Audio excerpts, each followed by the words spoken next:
Shalom, meus queridos, tudo bem com vocês?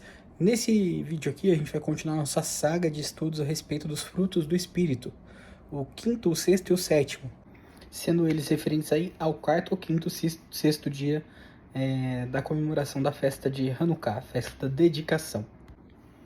O quinto fruto do Espírito é Nidvah, que foi traduzido como benignidade. Na realidade, o sentido dessa palavra em hebraico é mais como ser voluntário. Inclusive, ela foi utilizada na construção do tabernáculo na época que Moisés pediu ofertas voluntárias.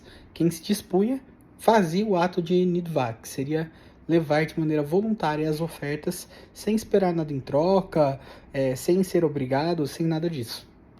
Se nós fizermos a análise pictográfica dessa palavra em hebraico, nós vamos ver que existe uma frase muito bonita gerada.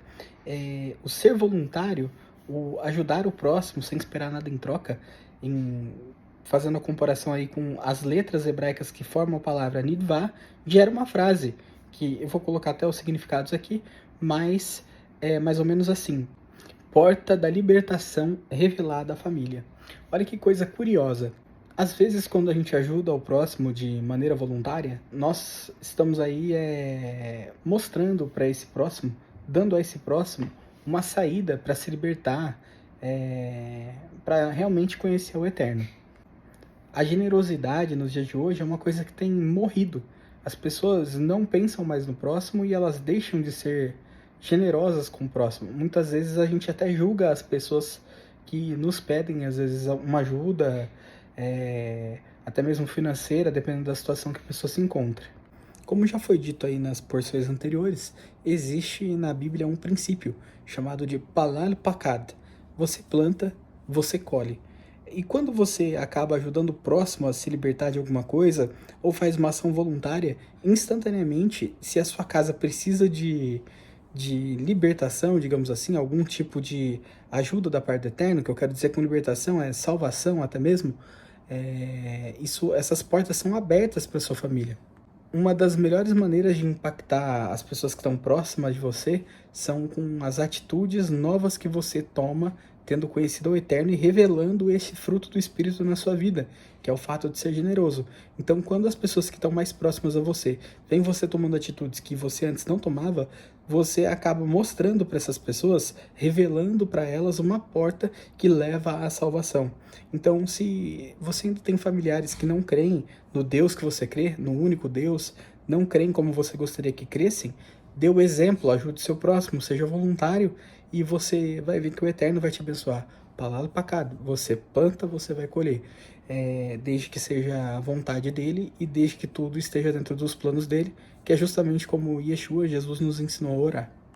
É muito bonito que a gemátria dessa palavra também é a mesma da palavra ani. Ani. Em hebraico, ani, falando assim, não dá pra gente diferenciar, tem dois significados. Um deles é eu, o outro é pobre. Algumas vezes a gente pode ter medo de expressar a nossa generosidade. E o Eterno coloca aí justamente a gemátria dessa palavra para que nós nos lembremos de que o eu é pobre. Como assim? No hebraico você não consegue se engrandecer. Se você começa a falar ani, ani, ani, eu isso, eu aquilo, você se lembra automaticamente que ani é pobre. Então é um ensinamento do Eterno para nós. Quando a gente começa a inibir a nossa mão voluntária com medo de que falte pra gente, às vezes tirar de um excedente nosso para ajudar o próximo, e a gente começa a redicar isso, o Eterno nos lembra que nós em si somos pobres, e quem nos sustenta, nos abençoa e nos permite ter para sobrar, para ajudar o próximo, é o Eterno. Quem tapa os ouvidos ao clamor do pobre, clamará e não será ouvido. Palavra pacada. Isso eu não estou tirando da minha cabeça, está em Provérbios 21, 13, se não me falha a memória. Temos também dois outros provérbios muito bonitos que acabam amarrando esse assunto e para que nós possamos partir também olhar um pouquinho sobre as palavras de Yeshua a respeito da generosidade. O primeiro é: quem depositar sua confiança nas riquezas certamente se decepcionará, mas os justos florescerão como as plantas verdejantes, algo assim. Eu vou colocar aí embaixo para vocês direitinho aí. Aí em Provérbios 11 a 28 nós temos uma constatação muito bonita. A palavra justos é tzdukim, ou tzadkim, que significa aqueles que praticam a justiça, que praticam tzedakah. Tzedakah não é só você agir conforme os estatutos, as ordenanças do Eterno. Não, tzedakah também ajuda aos necessitados. Nós vamos ver no Sermão do Monte de Yeshua, ele falando sobre isso. O outro é, quem vê com olho bom será abençoado, porque dá pão aos pobres. Yeshua também no Sermão do Monte fala a respeito de olho bom e olho mau. O olho bom, então, a gente consegue perceber que é o princípio da generosidade. O que é o olho bom? Como o olho é a candeia da alma, como Yeshua disse, ele vai iluminar tudo que está para dentro do seu ser, e a luz, a gente sabe que para que o outro enxergue é necessário que ela seja refletida. É muito importante nós notarmos uma coisa. Quando você enxerga o próximo e consegue se colocar no lugar dele, essa luz boa que está em nós é refletida e abençoa o próximo. Então, o olho bom é aquele olho que consegue captar a luz e colocar o próximo dentro de si e, a partir disso, agir de maneira positiva, e o seu corpo todo será luz. Porém, se a sua luz for escuridão, quão grande será essa escuridão? E Yeshua também fala isso. Ou seja, se a luz que ilumina os seus olhos, ou seja, o que chega até você, leva para dentro de você algo que traz para fora a sua mesquinharia, o contrário da generosidade, você por si só será um antro de escuridão, porque a luz que entra em você não sai de você. Você não consegue refletir essa luz. Yeshua, também em Mateus 6, nós vamos ver ele falando bastante ainda no Sermão do Monte a respeito de obras positivas. Por exemplo, a Tzedakah. Está no capítulo 6, versículo de 2 ao 4, em que ele fala a respeito de, na sua Bíblia vai estar esmolar, mas na realidade é ajuda ao necessitado. Não é justo que o outro não tenha nada para comer e que você tenha. Então, quando você age ajudando o seu próximo, você está fazendo com que ele consiga se alimentar, e você começa a diminuir as desigualdades e as injustiças do mundo, e assim restaurar e entregar o reino do Eterno para as pessoas. Yeshua fala também que a quem nós ajudamos, quando nós ajudamos, a nossa mão esquerda não deve saber o que a direita fez. Na Bíblia, a mão direita tem relação com a bênção, com agir de maneira forte, positiva. E a mão esquerda geralmente é a mão que representa o juízo. Então, sempre que nós ajudarmos com a mão direita, nós dermos de maneira voluntária, nós não devemos com a mão esquerda querer julgar o que aquela pessoa vai fazer, como aquela pessoa vai se comportar a partir do momento que você ajudou, e nem esperar que ela faça nada para você em troca por aquilo, que isso também seria um tipo de julgo. Em Mateus 25, do 35 ao 45, nós vemos inclusive Yeshua tornando condenável o ato da mesquinharia.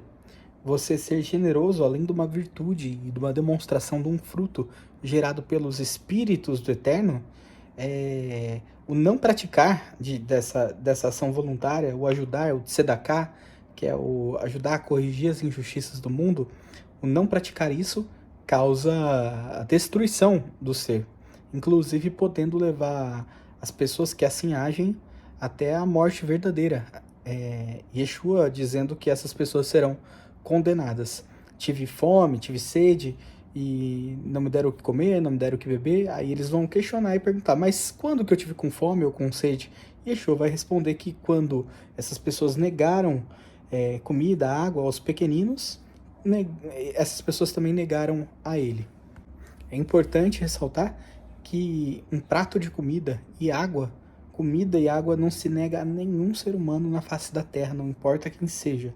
Você está tão grave que é terrível. Para você ter uma ideia, uma pessoa que nega comida e água está impedindo o seu próximo de sobreviver, então é passível de ser um assassinato, e também está impedindo o seu próximo de louvar ao Eterno. Então você não está só impedindo o seu próximo de se alimentar, e quase assassinando-o por isso, que também é uma coisa terrível. Mas pior ainda, você está manchando a imagem do Eterno que há nessa pessoa, inclusive impedindo essa pessoa de dar graças ao Eterno por poder se alimentar e poder saciar a sede. O próximo fruto do Espírito é Hesed, que é traduzido como bondade, mas na verdade a palavra Hesed na Escritura, na maioria das vezes, tem o contexto de graça. A melhor maneira de entender a graça é olhar para o Eterno. O Eterno nos abençoou com duas graças. Até Yohanan, João, ele fala sobre graça. Essas graças, as duas, nas duas formas, Ren e Hesed, que são as duas palavras para graça, aparecem em toda a Escritura. Só que, se nós fizermos uma análise pictográfica, nós conseguimos comparar essas duas graças. A bondade do Eterno em nos presentear a sua instrução, a sua Torá, que seria os primeiros 5 livros da Bíblia, que faz com que nós saibamos o que é e o que não é pecado, para que nós não morramos mesmo sem saber o porquê. E a outra, a graça Ren, a graça que vem dos sacrifícios, a de cobertura, a graça de capará, que teve como ápice o sacrifício de Yeshua, que nos livrou de todos os nossos pecados, desde que, é claro, a gente pare de cometer esses pecados e creia que seu sangue tem o poder de pagar por nós, como está em Isaías 53, claramente explicitado. A primeira das graças, então, Hesed, vou colocar aqui, aquela que te guarda e te sustenta no caminho. Ou seja, no caminho das nossas vidas, nós precisamos de secas que nos coloquem na direção correta, para que nós não escapemos. Quando nós fugimos desse caminho, nós estamos em falta com relação à direção que nós estamos percorrendo. Isso, de fato, é pecado. Você pode confirmar isso no livro de 1 João 3, do 4 ao 9, tá bom? Pode dar uma olhada que você vê que pecado é o transgredir. Ah, mas e se eu não sei que é pecado? É pecado? Sim, é pecado. Não foi um pecado voluntário, então tem um atenuante, mas não deixa de ser pecado. Você pode confirmar isso que eu estou falando em Levítico 5, do 17 ao 19. Aquele que pecar sem saber, ainda assim será culpado e levará sobre si a sua iniquidade. Eu vou colocar direitinho o versículo aqui para você poder ler. A segunda graça, então, vem quando nós pecamos e precisamos, então, de expiação. O preço pago pelo pecado é a morte. Como Yeshua foi perfeito, não cometeu pecado, e ele derramou o seu sangue, mesmo sem ter feito nada de errado, sem ter tido falha alguma, ele serve de expiação completa para todos nós. Então, quem se apega a Yeshua nesse sentido, tem o seu pecado expiado e não tem necessidade, por exemplo, de fazer sacrifícios no tabernáculo, que era o que era necessário, ou no templo, quando se pecava, era necessário você fazer um sacrifício de expiação, que é o sangue derramado que expia o pecado. De fato, esse sacrifício é a graça que protege a sua vida. E note, essa graça não é de graça. Alguém tem que pagar um preço pelo pecado que você cometeu. De fato, quando você peca, você se apoia no sangue de Yeshua para não ser executado. Porque o que você merecia tá morto. Enquanto que Yeshua merecia estar vivo e morreu por você. Então esta graça não é de graça e ela tem um alto custo. O sétimo fruto do Espírito que nós vamos estudar é a fé, a confiança, que no hebraico é emuná. Emuná é o feminino da palavra amém. Eu vou escrever para vocês aqui. Diferente do que as pessoas pensam, amém não significa que assim seja, ou só uma interjeição de que aconteça dessa maneira. Amém é um acróstico. O que significa acróstico? É uma palavra formada pelas iniciais de diversas palavras. Por exemplo, a palavra INPE, que se refere a uma agência do governo de pesquisa. INPE é a junção das iniciais das palavras Instituto Nacional de Pesquisas Espaciais. Aí forma uma palavra. Amém segue-se da mesma coisa.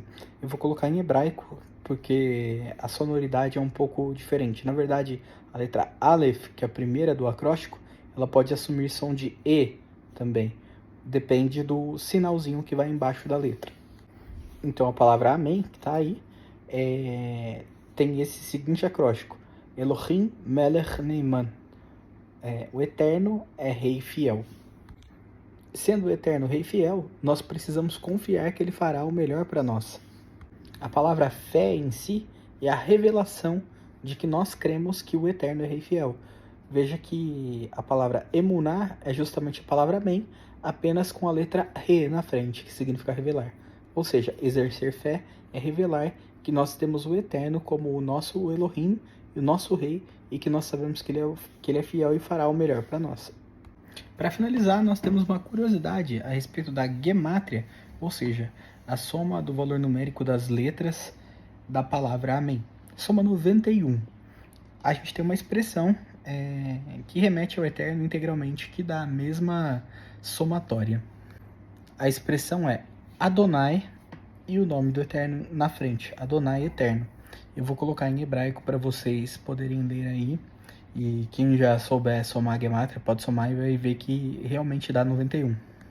As pessoas creem também que Adonai, alguma religião chama o Eterno, até pode chamar, mas não é um título que é exclusivo de ninguém. Tendo em vista, inclusive, que Abraão, em Gênesis 15 apenas, só ali 2 vezes ele chama o Eterno de Adonai Eterno.